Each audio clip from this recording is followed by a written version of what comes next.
So today's video isn't breaking any kind of news in the world of Metroid, but at the very least, I wanted to make a video that's a fun thought exercise for us longtime Metroid fans.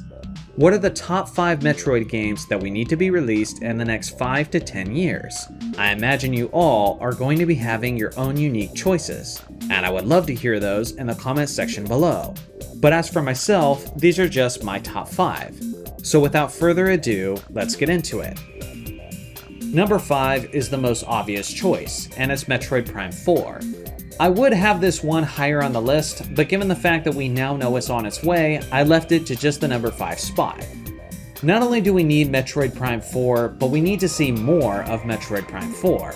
The trailer left so much to be desired, and although it was exciting, we still know very little about the game. But there's so much I'm curious about related to the lore. What timeline is it in? What has happened with Samus's character in that time? What is up with Sylux? What is he doing with these mock droids? Why does he hate Samus and the Galactic Federation so strongly? Is Metroid Prime, aka Dark Samus, somehow making a return? There's a lot of questions that I have, and a lot that I'm excited to get answered in 2025. Number 4, another Hunters game.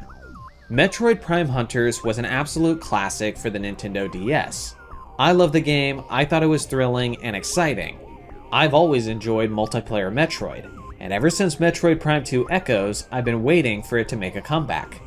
Not only would I like to see some of those characters return from Hunters, but I also think it would be cool to see more of Samus's fellow bounty hunters from Metroid Prime 3 Corruption.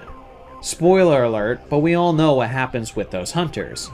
But with that being said, there's no reason why the game's timeline couldn't be before Metroid Prime 3. And we could see more of Rundus, Gendrada, Gore, and maybe even some new additional hunters as well. Again, I always felt like Metroid Prime 2's multiplayer was just barely scratching the surface, and there's a lot of things they could have done with different characters. And especially the fact that we never got online multiplayer for a Metroid console game is a bit of a tragedy if you ask me. Number 3, a remake of Metroid Other M. Let's be honest, Metroid Other M is one of the most controversial Metroid games in the entire franchise, and I would argue that most people really don't like it. The baby. Myself personally, I can't stand it. I thought it made Samus unbearable, I thought the game really didn't feel like a typical Metroid game, and was just lacking some of the charm and identity of the other installments. And seeing that so much of the story is recapped in that game, I feel like that's a bit of a tragedy. I love Team Ninja for some of their work in previous games, especially Ninja Gaiden 1 and 2. But getting them involved was just the wrong choice for a Metroid game. And it's not just the fans that are complaining about it at this point, but it even feels like Nintendo's kind of pretending that it doesn't exist rather than just ignoring it and almost never mentioning it in other Metroid installments. I would think that they'd really just redo it from the ground up. Hand it to Mercury Steam, Retro Studios, or even a different third-party developer. But make sure that it has that signature feel of a Metroid game that all the fans can be happy with, and that Nintendo won't have to brush under the rug. Number 2, a Super Metroid remake. To many people, this is the greatest Metroid game ever created. And although I'm a bit partial to the Prime series, I definitely recognize that it's one of the best. The game is an absolute classic, but after playing Metroid Dread, I think it's a little bit tough to go back and realize that the gameplay of Super Metroid is a bit slow and clunky at times. It's not necessarily something that's extremely needed in the near future, but at some point it would be wonderful to see this game brought to life with some new graphics, with some fresh gameplay, and with some smoother controls. Just picture Super Metroid in all of its glory, with the same graphics engine and the same frame rate as Metroid Dread. I'm drooling at the thought of this, and I'm sure many of you retro gamers will as well. Number 1, Metroid 6. I absolutely loved Metroid Dread, but the ending of it felt a bit abrupt and left many questions unanswered. So what is next in the future of Samus Aran? The developers had talked about how this was the final installment in the Metroid saga, and part of me is even wondering, what does that even mean? Are we officially done with Metroids and X-Parasites?